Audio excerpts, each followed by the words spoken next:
This is Off the Break Podcast, presented by Silver Screen Insider. Welcome to the Off the Break Podcast, your podcast dedicated to current movie theater news, operations, and insights from the people that book the movies. I'm Ken, and with me as always, Cody and Kyle. Hello. Hello. Oh, it's Friday. It's middle of October. We are getting through this month. We're sailing through this month. I know. Our job has been made infinitely easier by the fact that they're releasing movies. Yeah.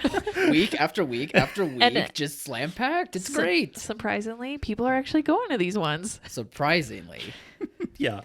Well, yeah, okay. See- I was going to play it off and be like, no, we always knew. But no, this is a very nice surprise. It is. Record sequels, the longest running franchise in film history. Like, really hitting a nice stride here. Yeah. All the things that we've been wanting to see after a long 2020, and it's finally happening. Yeah. No, so we had a great opening with Bond. It opened to 56 million Yeah. Nationally. And, that I think that was good. I think it was a little lower than I think what people were hoping for or expecting. So I think it underperformed against expectations a little bit. Where I really noticed where it underperforming were some of the smaller towns. I thought it would be a lot bigger than it was, especially because so many people asked for it throughout the pandemic. Yeah. So I think that made expectations high on the results. It wasn't bad. It just, there were a few places where Venom still outgrossed it. And that was shocking and a little disheartening because we had agreed to such a longer play week length on Bond, thinking it was going to be the better movie. But in retrospect now and looking back, I just think that Bond plays to an older audience, and not even in I would say in a sophisticated upscale audience. And I don't know if that audience is going out, to be honest with you. Yeah. That's a big thing. Also, what we are seeing is young people are going out, teenagers. And the last Bond film was 5 years ago, and that was Spectre, and that wasn't even good. And the big one, Skyfall, was almost 10 years ago. Yeah. So it could be chalked up to this next generation just isn't interested in Bond, and it really is next gen on this. There's been so much time in between. We got to know the intricacies of Venom as compared to the complexities of Bond. Yeah. That's where audiences are at currently. Yeah, they're in the Venom camp, not the Bond camp. Hey, I mean, whatever works, I guess. But I guess what this past weekend taught me was what you were saying is that time has passed us by. And despite, the legacy of the Bond franchise and how, integral and meaningful it is for the theater industry, it's also been a long time since a Bond movie has released, and on top of a pandemic as well. Time just passed by, and audiences have changed, generations have grown up, and new ones have come in. And well, Daniel Craig's an older Bond, so you didn't even get a fresh face in there that maybe could have appealed to a newer generation, somebody more like Chris Pratt. No, I'm just kidding. Oh gosh, no. You put him in everything. Yeah. No, not He's Mario. Why not? I think he can do Pratt. anything. I think the biggest issue with this one is one number, 163. Yeah. I think that the runtime is the biggest issue. Could have been. Because not only is it the longest Bond ever, Yeah. by a margin, by a substantial margin, but people are the ones that are going to this are still not going out. So if you are going out, are you going to go out for 3 hours and sit in a room full of people if you are not used to doing it? Yeah. No, you're not going to make that decision. A lot of people were like, oh, it's COVID and everybody's still scared of COVID and they're keeping people away. I'm like, no, I really, on this one, do not think it's COVID. I don't see where if it was COVID, then Venom would have been impacted. So at this point, it's really not COVID. It might have been COVID a little bit with that demographic, but I just think, to be honest, that the people that we lost that got out of the habit of movie going during the pandemic may never come back. It is a learned habitual behavior, and if you get out of it, it's really hard to get back in, and that might just be a lost movie going audience. We've yet to see them return for a number of very nice upscale films, and Bond might just be the bellwether for that older audience, just maybe not returning.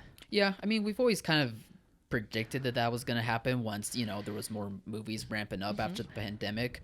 But I think with Bond, it really does give us the hint even more so that it's just, audiences' tastes have changed, but also a certain demographic is just not really going to be coming back. Right. Like they could be of means. They could have the ability to have really nice in-home theater systems. They have busy schedules because they are working. They may be working from home. They maybe have gotten so used to streaming now that, again, they're out of the habit. We have really yet to touch on what it could be, and I think it's obviously a number of things that are keeping some audiences away. But for all the trades to chalk it up to COVID hesitancy, I just think at this point is disingenuous. I think we really need to look past that and say what in their behavior and their habits changed. Yeah, if it was COVID, it wouldn't have made 56 million. Right. I mean, 56 million is still an impressive number. And like you were saying, last weekend, Venom made 90 million. It made more than the previous Venom movie did when there wasn't a pandemic. Yeah. So maybe for certain areas, but odds are it's just the other two things that we're chalking it up to. Right, because Venom and Bond had the same print plan, same footprint. They were fighting over all the same theaters, even down to singles. Yeah, totally. So even down to poor grossing singles. Poor grossing Anyone singles with the screen. It was just locations that were ranked in the last 1%. They were fighting over. Oh, yeah, they geez. were trying to get this film in front of as many eyeballs as possible, and so for it to sort of underperform, I think speaks to something bigger going on. And I think it speaks to who's going to this kind of film. Did the film hit? Maybe I don't think having it delayed a year hurt it. I wonder if it's just having been 5 years since the last one and having an aging Bond character that maybe doesn't hit for these modern audiences, and just UA doesn't have the same movie machine as the other film companies too. Yeah. I mean, they don't have the same kind of staff, advertising, marketing, all of none that. Of that. Not saying they didn't do as best as they could, but they are not a mega corp like Disney or Universal or Warner's. Their staff is probably it's definitely less than the size of the staff of Universal Marketing. Well, let's also not forget that they pumped out the marketing really heavily before the pandemic happened. Like they spent the majority of their marketing dollars. Like, remember the Billie Eilish song? They promoted that heavily, and then as soon as the pandemic came and gone, I only remembered about it because it was in the movie when I saw it. And they did it again in October of last year. Like they started to ramp up again. Because they were feeling confident. Yep, they thought they were coming back. By the end of the year. Wonder Woman was on the schedule, and they're like, we're going to do this. And I think that's when they released the then. Billie Eilish song, was in that ramp up part. Oh, was it? No, Yeah. maybe they did that then too. Yeah.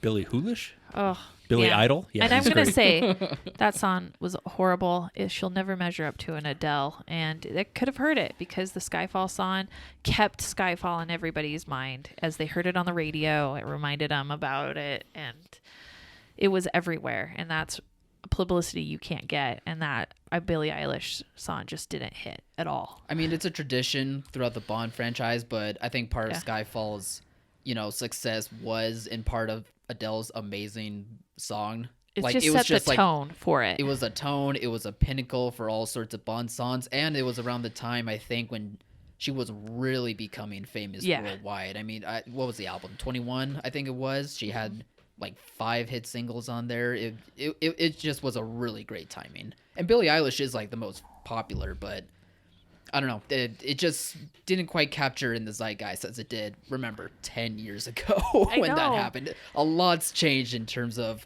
not only movies, but just also music that ties in with it. Oh, yeah. And just the character of Bond, I'm not saying is maybe out of touch, but it just could be. And as much as I hate that, it might be something when you've got John Wicks and you've got these other... You got the Venoms. And you got Venoms. Well, you just got these other action stars. Right. The lone wolf action star. Maybe a British, martini drinking, like Aston Martin driving one isn't what audiences are looking. Maybe they want something gritty like a John Wick now, because that's what we've had the last few years. Could be. I do wonder if you don't mind me asking this. Now that we've seen that Bond was not quite the opening that it was intended for, but it still did okay. now that UA is a part of Amazon now to some degree when it comes to their movies, or I think MGM, do we think that, are they going to see these numbers and think that maybe this is when they switch from movies to like streaming potential? I don't think Bond was super part of that deal. Was it not part of it? I think it's. I'm trying to remember now, the too. Broccoli family still retains a lot of creative control and rights to it, so Okay. they did not give that up in that deal. But Wow, UA okay. had the Snow Hollow, and then they had the other one with Alice and Janney. Like they Yeah. had these ones that went in like 10 locations. Right. Oh, And those yeah. that's more of what I think we're going to see going to streaming, where they'll have a very limited release to appeal to the creatives involved, where they can get at least qualified for nominations, and then they'll Right. go right to streaming. Right, those slightly independent movies. Yeah. Their Yeah. next film coming up is House of Gucci. Yep. I don't foresee that being super wide. I think it'll do. It should I be. think they'll platform it, and they may go really wide on it. But at Thanksgiving Yeah. and stuff. But after that, I'm not sure what they have on their slate. That's kind of it for them. So this was I like think so. their big pinnacle release that Right. was yeah. really going to push it and test it for them. Yeah, definitely. Maybe they'll go the route of what they did with Adams, with more in dating. That could be it. And the day and dating will be on Amazon. Yeah. Just depends on what the catalog was that was sold, and I think that'll take another few months, maybe even a year, to flesh out what happens with that. But I don't think Bond was a huge part of that. Okay, good, because that was a worry of mine after this weekend. I mean, like we said, the opening wasn't bad. Like, underperformed slightly, but it still was really solid. But I just think in those offices, they're thinking that the sky is falling and that maybe it's time to, see what the potential is Well, for Pun streaming. intended. Yeah. Just had to slip it in. Well, I'm sure that some executive somewhere could use it as an excuse for streaming. If that was their agenda, they can make this narrative whatever they want. They Sure. could say it was a huge success given all the restrictions involved with COVID and the damage done to movie going. You could say it underperformed because our expectations were maybe way too high for it. There's a lot of narratives you can pick up on it. The reality is it opened very well. Yep. It didn't open as well as Venom in some places, and in some places Venom week 2 did more money than it, which that to me is the most surprising part. Not everywhere, and not in a majority of places, but there were more than expected where Venom's held up second week quite a bit. I think we just need to stop doubting Venom. I mean, remember Venom's big opening, and then we were like, yeah, but it's not going to last after It'll that. drop. And then it just kept going. Maybe the Yeah. same's going to happen with Venom 2. Yeah, I don't know. I could see it. It's short. You get a lot of show times in. It's easy It's to fun. It's fun and easy to digest. Yeah. Just nothing political or just really truly escapism right there. Yeah, that's a good way to describe it, for sure. Speaking of trying to escapism, we get Yeah. our Thursday night numbers in for Halloween Kills. Oh yeah. Oh, So the next film coming out, Halloween Kills, I think this will be a real test to Venom, both being sort of the horror genre, although Venom's PG-13 and this is R, yeah. and it's day and date on Peacock. Yeah, we got monster Thursday night previews on this one. Did we? 6.9 million, which is not that far behind Bond. Yeah, Interesting. Bond did a 6 million. 7.5. 7.5? Yeah. Okay. But it was Okay. right on track. Yeah. Yeah. I mean, so that means a $40 to $50 million opening for a day and date movie. Right. You want to hear what Last Duel did? Yeah. 350,000. Oh, no. Oh, I don't think jeez. anybody's rushing out to see Last Duel. I can tell you I'm not. Definitely not a date movie. No. I would not try. Yeah. But that's good of Halloween Kills. I mean, all things considered, with it being day and date and the reviews being less than stellar, I mean, to have those kind of Thursday openings and it being day and date, to have a number like that, I'd say that's going to be pretty good. Yeah. No, I think that Halloween will be front loaded though. I think this weekend will be great. It'll open really well. And then I think it'll have a high drop off. And I don't even think you're going to get that much of a bump because Halloween weekend is still 3 weekends away. And usually people have parties and Halloween weekend's been traditionally bad. Yeah. So it'll be a good 3 weekend done situation because then the next week, the first weekend, November, is Eternals. So Yeah, it'll just be good timing all around. Yeah, I think that'll be good because then the next week after that is Ron's Gone Ron and Dune. So Yeah, which that weekend's going to be interesting, I think. I have voiced my misgivings about Dune on this podcast quite a bit in the office as well. How I don't think there's an audience for sci-fi, that I don't think Timothée Chalamet is a leading actor. It's long. I don't know. And it's on HBO Max. So I think those things are going to work against it.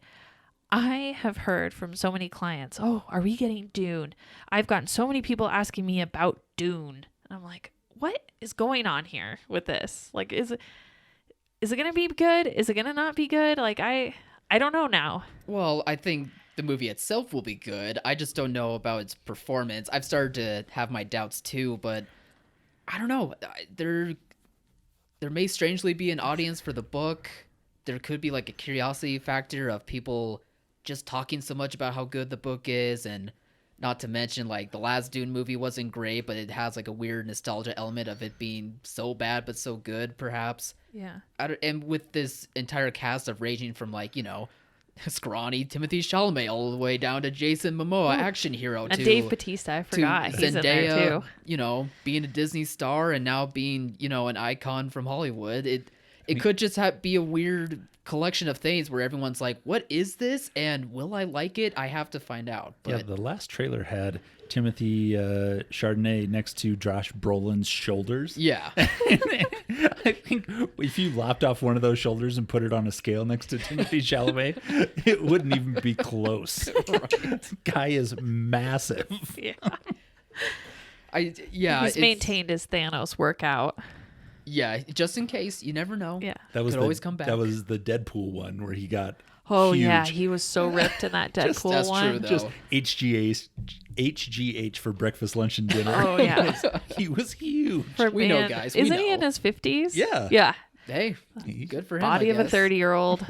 Yeah, so it could just be a Shoulders of an Incredible Hulk. Yeah.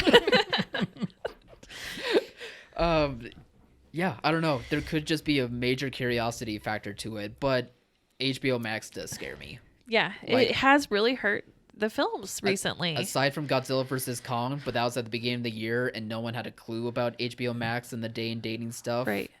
And now there's enough Yeah. product on HBO Max to keep your subscription. And it's made Yeah. a massive drop on the second week every time. Massive drop on all of them. So you get the diehards and the the theater people going out, and then there's just no repeat business, or there's no other walk-in business. If you don't go on the event of opening weekend, you don't seem to go at all. I would at least expect that, especially for Dune, just because that's the normal audience behavior, but also I think just in general for a sci-fi movie like this, I'm now starting to lean to the camp where they just don't do business, especially when it's Right. like highbrow sci-fi, I would think. Because we kind of saw that with Blade Runner, and that I would classify as like highbrow. And I think I Dune's would gonna think be this the has the thing. same tone and Same director, it makes sense, Right. but yeah. Definitely, I think this is like Blade Runner for sure. Yeah. So I hope it's great. I'm definitely going to go out and see it opening night, but I don't know. I'm worried about its performance. Yeah, at least Bond was theater exclusive. So Yeah. and we had in some areas, it was so busy the first few nights that I think people also realized that they need to either get advance tickets or go another night. So I'm hoping that it pushed out the movie going a little bit more into the second weekend. Oh, okay. But because we're also seeing too is advance ticket sales pick up for some of these other films, like Close to its release. no, like before, like Eternals, advance tickets are going out soon, and I think those are going to be Right pretty now. massive. Yeah. And Dunes were picking up, and I had No Time to Die was more than, I think it was like Free Guy or something like that. Oh, so really? they're gaining, and I just wonder if people go and they see that it's really busy, if we won't see advance tickets pick up now as well. Yeah. Halloween Kills, lots of advance tickets on that one. Yeah. it Yeah. did well. I made sure to get my advance tickets too, just in case, and I'm glad I did because it was pretty full when I went to see it. Really, for the Thursday shows? Yeah, I would say so. I mean, the biggest screening there, we were in the biggest room, and it was probably close to 75% full. Wow. Maybe like 65. For an early show, that's really good. Yeah, I was really surprised, and it made the experience more fun too. Like Yeah. it was the right type of audience for this movie. So Ones that wanted to be there. yeah, ones that wanted to be there, ones that wanted to get scared as like a collective, and yeah. Yeah. Well, that'll tie us into what would you think of Halloween Kills? I really enjoyed it. Just as much as probably the last one, because I just went in wanting, the basics. I want to see Michael Myers brutally kill people, and it nails on that note. And it was, like I said, it was fun with like an audience because you all got into like the scare of it, like the build up, and you can just feel everyone like getting tensed up in the moment, and then when the kills happen, like there's some screams or there's some laughter, and it made it much more enjoyable. We did have one guy who had like the most obvious chuckle to it. Like every time there was like a really quiet build up and everyone's on pins and needles, you can just hear the guy that we was- heard that. Was that you? That was me. It sounded like you would watch Halloween with Homer Simpson. The laugh Yeah. was nearly like a Homer Simpson type laugh. It's weird. And it was so weird because at first, like the first one or two times, we were looking around and we were like, "Is that in the movie? Like that doesn't even make sense in the context." And then we realized it was someone else, and then everyone was just in on the joke. Like no matter how scary like the moment got, you would just hear the and then everyone would just be dying Do you laughing. think it was a nervous laughter? No. Or do you think it was was like- ready? He was Like a into laughy, the silly- blood Into the and death. the gore. He was into the death, and it was awesome. It was so much fun. Yeah, and I think the movie just really works on that level. If you're going in wanting to see Michael Myers, kill people, So then that's what you'll get. But Why did it get such bad reviews then? Do you think it was just critics? Just obviously it's a critics-proof film where they're not going to appreciate it. Cody, I think you nailed it on the podcast when you're talking about what is the point in having a middle movie for this type of story. Yeah. Because I was feeling that slightly throughout this. I mean, As fun as it was like, why do I need this? yeah, it meanders because it's clearly filling a gap between like the last one and the one that's coming out next year. And while you're still in the mood and enjoying it, and I'm sure like if you watch this all three in a row, like it'll be great, but it just had this meandering feeling where there wasn't really a focal point. It was just having Michael Myers do his thing, and then everyone's keep saying that Michael Myers is evil, and we're just like, yeah, we know. Like we're on the same page. Like, can we please continue the story? And it just kind of gets stuck in a rut almost. And it didn't help that Laurie Strode was really cast aside in this movie. Yeah. She's recuperating from her injuries in the last movie, but they really made sure like she was stuck in the hospital.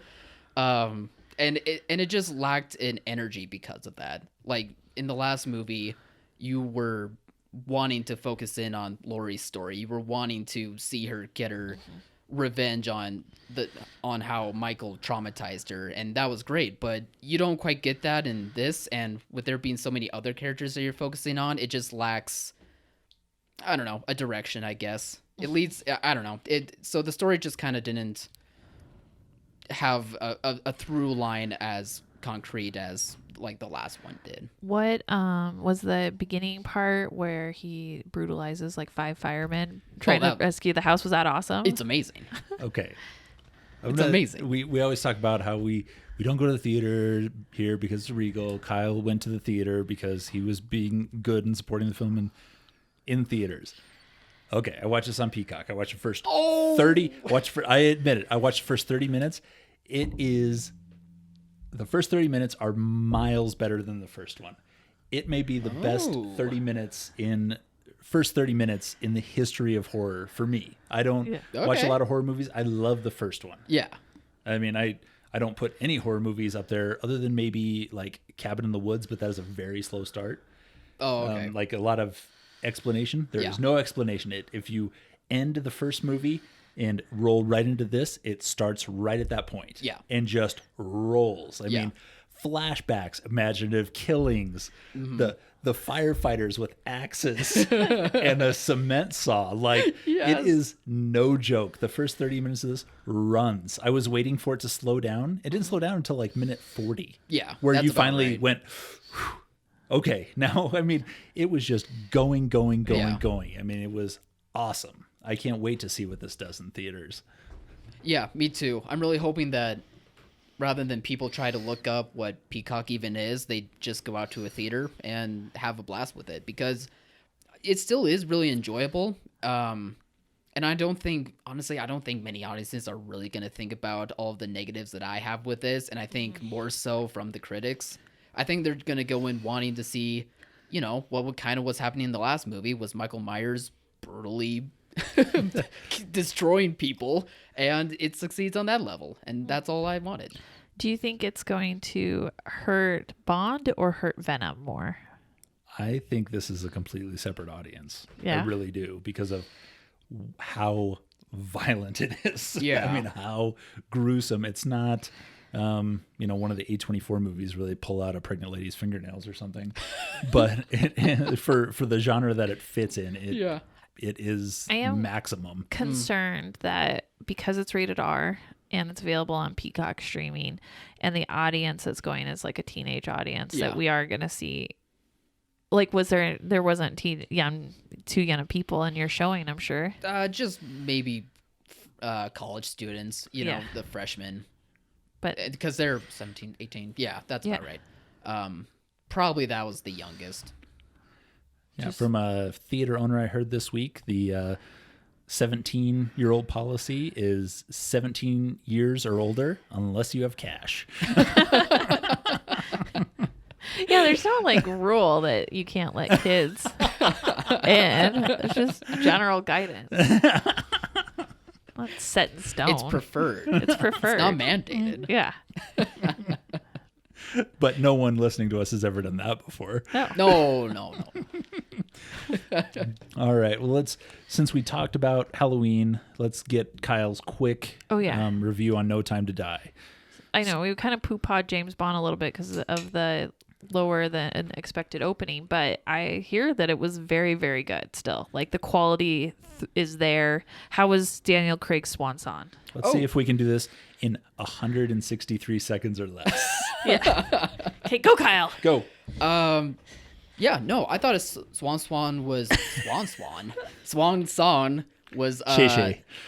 really good. I think it just combined all the elements of the Craig era of the Bond movies, with the upscale prestige of what it's like to be a British agent, super spy, but at the same time still have the personal elements from that of like Skyfall or Spectre. So I think it was just really entertaining in terms of the action and the cinematography. Daniel Craig is obviously still great in the role. And, despite me forgetting literally everything of this arc that has gone through with the Craig Bond movies, I still was wrapped up in the characters, old and new, and, I still was able to be entertained, and the runtime didn't feel that long to me because I was just thoroughly entertained the whole time. How do you do? 50 seconds. He killed it. See, Bond, you don't have to tell a story in that long a time. But also, good job, because I didn't feel the runtime at all. So I heard from so many theaters that people were like dragging coming out because of the runtime. Just get groggy. Yeah. I mean, it's 3 hours with a normal amount of previews. Yeah. I mean, if you're going like AMC or Regal previews, then it's 4.5 hours. But Right. Yeah, I don't know. It didn't bother me, but I get it though. Great. Like, it probably doesn't need to be that long. I did hear that they even, to wrap it up, went all the way back to Casino Royale characters and did harken back story arcs to them. And Sure, I'll believe it. Yeah. Because again, that's the hard thing about this era of Bond. Like, they've been so spread out for 15 years, and there's been like 4 movies that I just haven't really gone back to them and really remembered. I mean, the main plot line of this movie is a romance between Bond and Madeline, and I almost forgot what movie Madeline was from. I still like isn't she from Spectre? Yeah, exactly. I was gonna say she has to be from the last one. Yeah, but I didn't remember. It was so long ago. I mean, it's an arc that goes over 15 years, but there's only 4 movies? Yeah, exactly. Like it feels longer than it actually is, but there was moments where I had to be like, wait a minute, who was from that? Okay, that was from there. Okay, gotcha. And so that was a bit frustrating, but I still was wrapped up in the story anyway. Yeah. Okay. So if you had to choose one of these to recommend to someone, regardless of theatrically exclusive, regardless of rating, which is for you the more entertaining movie? Yeah, between No Time to Die and Venom. And Halloween. And Halloween. Oh no.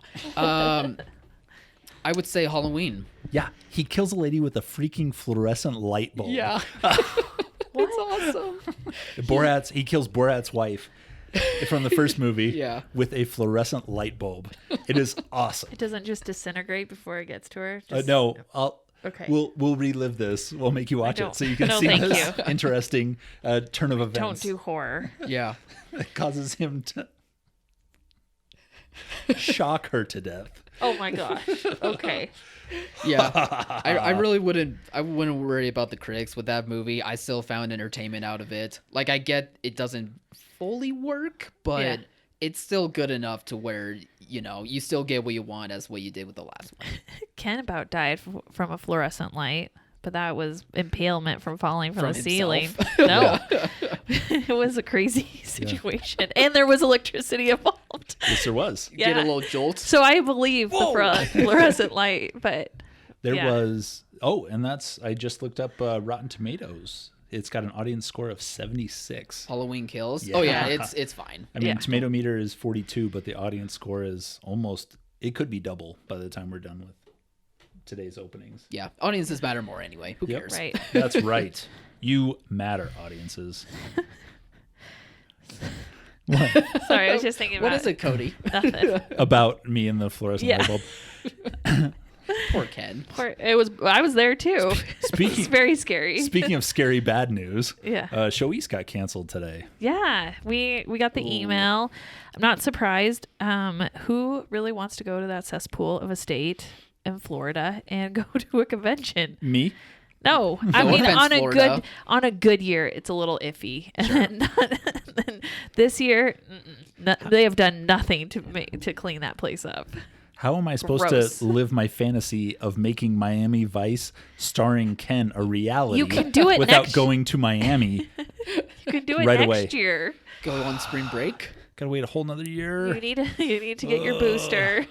Then we can get the kids vaccinated. Then you can go. And then I gotta order some boat shoes and Yeah. You didn't get a Hawaiian shirt or white linen pants or boat shoes. I did so rent a I white don't- Ferrari.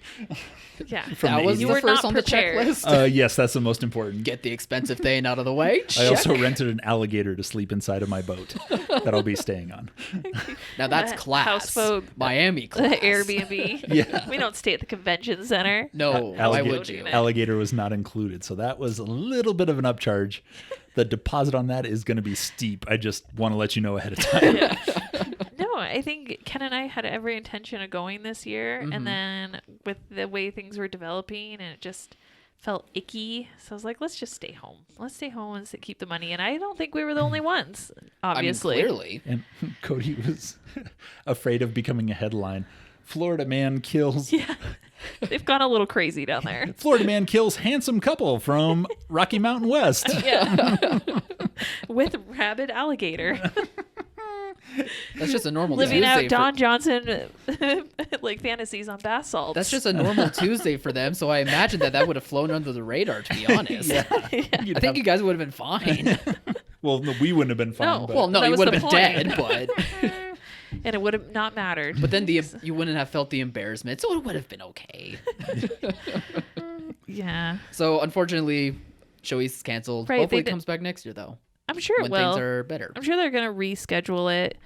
But I think it has a lot more to do with this state than anything, because people still went to CinemaCon. That didn't get canceled. No. And, Good turnout. but what in a world where you're like, I feel safer in Vegas than I do in Florida. Yeah, it's. It's just crazy times, people. Do I want to get punched in the nose or do I want to get punched in the eye? Always the nose. Yeah.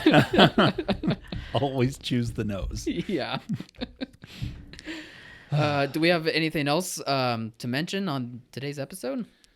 looks like there might no resolution happening with the strike, the Hollywood strike, so that may happen on Monday. IATSE, which stands for cinematographers and a bunch of other people. Yeah. Which not the cinematographers and everyone else. Which Kyle and I talked about in our podcast. Like, how did the cinematographers get lumped into this group? Right. We win Oscars. No one else is in front of has anything to do with the actual, like, production, like puts anything on film. Yeah. I mean, there's makeup artists. Yes. There's craft services. Yes. There's grips. But all important. A cinematographer. Boom mic operators. Yeah. But the guy who lines up the dolly, not the guy who sits on the dolly and captures the film. Yeah. No offense. It's not it's sad to say it's a prestige type thing. And why would the prestige of the cinematographer be lumped in with the mac and cheese guy? I don't know. Hopefully they're pulling the strings, but how many makeup artists do you know? Rick Baker, and that's it. Cinematographers, there's a dozen. Yeah, exactly. Go for it. We have one. So we mentioned on the podcast previously, this probably won't affect anything this year. I mean, it'll make headlines. It'll stress out a few studios and stuff. Hopefully come to a quick resolution. But if it drags on, what I think the major effect is going to be to streaming services and production for streaming. And theatrical is pretty set in stone.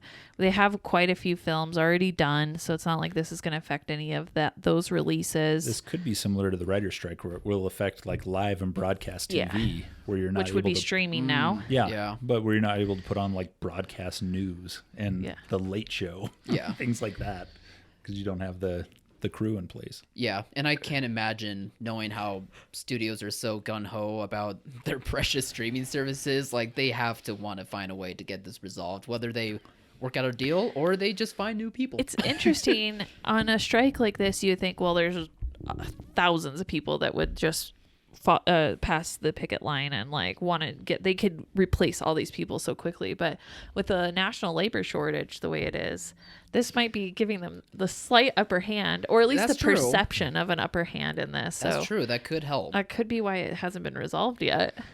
I would think so.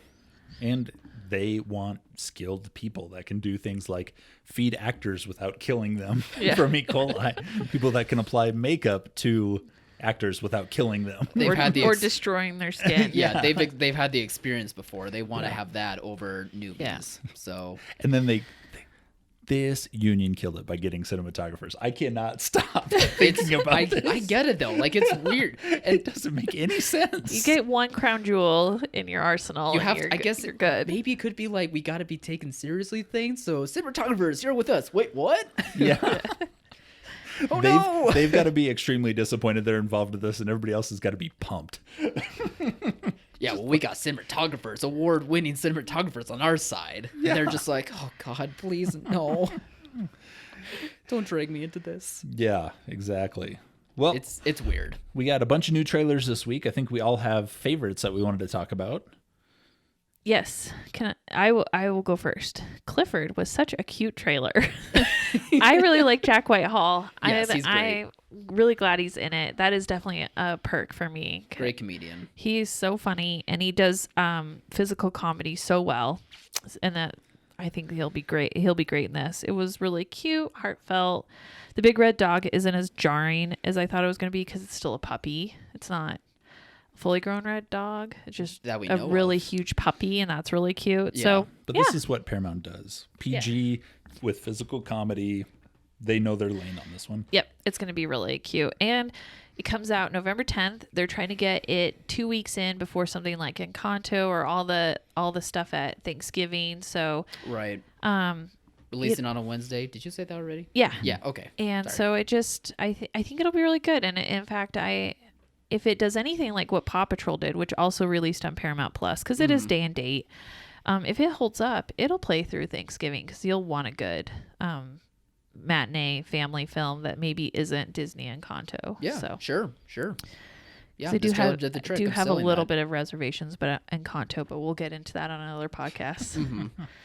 And I really liked the Black Phone trailer. I was able to see it at CinemaCon. Of course he did. And it's a cool premise, and it got me in the mood for seeing a horror movie. And I don't know, I just dug the premise of it all, and it might be a little bit too long of a trailer, but I think what you the heck? needed it because I was not about this in the beginning. Oh, sure. Anything to do with children, I'm like, I'm out. yeah, the premise of like a guy kidnapping and killing children, A creepo in a yeah. black van kidnapping and torturing children is Yeah. not okay. But But the idea that the previously kidnapped and tortured, now dead children their spirits are coming back to save this boy, and through that a phone, and that his best friend is trying to help him Yeah. at the same time, like the spirit world is coming to his aid. I like that twist. It's still fucked up though. Mark that to bleep it out. No. Gross. Okay, Ken, your turn. Okay. Well, I didn't even see it coming. they released a trailer for the Scream 17 this week. It's a 5. 5. I think it's 5. Scream Really? V. It feels like 20. Well, it's been like I- 20 I years since never- there's been one. I never watched the originals. Like I Did said, you see the first one? No, I mean after the preview where it's like, Wait, you never saw the first Scream? no, Ken Cruz has not seen. That shocks me. No. Even I saw the I first don't Scream. like. I don't like horror movies. I don't like never it do. either, but But as soon We were as the teenagers. Of commercial, course we watched Drew that. Barrymore on the phone. No thanks. That shut it down for me. Classic scene though. Yeah, no, Yeah. excellent scene. Well, they go through and play that out, and then they've Doesn't- got. Yeah. I thought the most plastic I would see in the movie would be the mask on the Ghostface killer. Turns out it's Courtney Cox Yeah. and Nev Campbell. Blow, Whoa. blow. It was that surprising to see that they are in better shape and smoother than they were in their 20s. right. Take out all the wrinkles. I'm kind of thinking that for this version of Scream, it's kind of like this new Halloween. That's kind of the feeling that I'm getting in terms of like premise. Where like I think they want it to be a remake, like a redo of the Halloween for the new generation. Sure. But what's the point? I mean, no one was asking for a new Scream movie. Well, I mean, nobody was asking for a new Halloween after Rob Zombie did what he did. well, yeah. So, I mean, it could work, but Halloween was a labor of love by David Gordon Green and Danny McBride. Like they had written this years and years ago, Yeah. and had been trying to push it through. yeah. So this was, I mean, it was a historic film that they watched as children and really put a lot of energy into. This Scream, it feels like a cash grab. Exactly. It did. A It la- felt a little a la hollow. Halloween 2018. Like Yeah. they're like, we can actually make this work now. Yeah, it felt a little hollow. The one scene I did like in the trailer was the door locks. Like, Oh, all the yeah. how we have so much automated things now, and that part was like, ooh, yeah, it's like it did make it modern. Yeah, but at the same time, though, that beginning scene in the trailer where she's texting her friend, like, "Are you the one calling on the landline?" And it's like, landline? I know. You're 14. How do you have a landline? Your parents are like 30. They shouldn't have a landline. In a $20 million house. Yeah, like Of a landline. landline. You joke, but we have a landline. Well, Yeah, we also okay. don't live in a $20 million That's true. house. Are you using the landline? No. That's how I know when my parents are calling, because they're the only ones with the number. Parents fair- and spammers. Fair enough. The only other positive thing I can say about this trailer is David Arquette looked like a real actor. He didn't look crazy like he does in normal life. Yeah. When you see David Arquette like can think pop the up on makeup something, you're like, artists. whoa, Yeah. Yeah. that's David Arquette. But he actually looked great in this. I just thought, you got out of town. You survived your, like, killer. Why would you ever come back? But Like, that's the same for all of these it's so movies. stupid. Don't go back. You don't need to finish it. Let the kids deal with what I- they've got. I was thinking about that with Halloween Kills, like, because it has like the returning kids from the first original Halloween movie, and they're adults and they want payback too, and it's like, why didn't you not move away? Yeah, just go. Like, you're a garbage man, but you could be a garbage man anywhere else. No, that's where you have support. And I forget what the percentage is, but there is a very surprising percentage of people that never move from their hometown. Yeah. Like a shocking percentage of Right. people. Right. And an even more surprising percentage of people that actually never leave their hometown. Yeah. So it's not at all surprising that those people I from still- Illinois At least- stayed in Illinois. I mean, at least one of them. But it Go off sounded and like be a they had got doctor or out and something. they came back in the trailer. And I'm like, why? Why would you do this? Like, this Yeah. is, I'm already frustrated because they with have this. to end it now. Or Who will? If not us, who will? They used a landline phone. It's so weird. And it's Yeah. coming out in January, so maybe it's not going to be too great anyway. No, I think this will fit the, January is actually not a bad landing spot for horror movies. No, it's We've seen these- post Christmas. You don't want the family stuff anymore. You We've need a seen- break. Yeah, that's we- probably and We've true. seen like Escape Room, the first one, like really surprised a lot of people in that Yeah. January spot. Yeah. Yeah, it can have legs because there's not a lot that comes out behind it that's worth anything. And horror movies work at Valentine's Day. and everybody gets all The Black Phone. on about Valentine's. Oscar films, and those don't appeal to general audiences. So you still need No. general audience films. So it can work. But we've got Morbius in January, and I'm looking forward to that. Oh, I forgot about that. Yeah. And depending on what happens with the next Spider-Man movie, like people could really be gathering to go to that one. Yeah. So Jared Leto me go crazy on camera. Yeah. I'm gonna play a vampire. Okay, Jared, go ahead. They didn't like action. they didn't like my Joker. Now I'll be a vampire. Vampire with a neck tattoo, hopefully. Oh, that's the hope. They haven't shown it yet, but they will. Oh, all right, Kyle, take us into the weekend. All right, everyone. Thank you for listening to this episode of the Off the Break podcast. You can find us on all podcast platforms and over at silverscreeninsider.com. Be sure to check out our website for all marketing materials for your social media channels and all updated and accurate film information for the upcoming releases. Guys, what if Joker wasn't in the second Suicide Squad because he became Morbius? I think that's a lot of contracts between two rival studios that have to be in place. I like it. I'm gonna keep it in the back burner. All right. That's a good theory. Yeah. All right, go see Halloween this Go see weekend. Halloween. Yeah, go see the Halloween this weekend. Bye, everybody. Bye.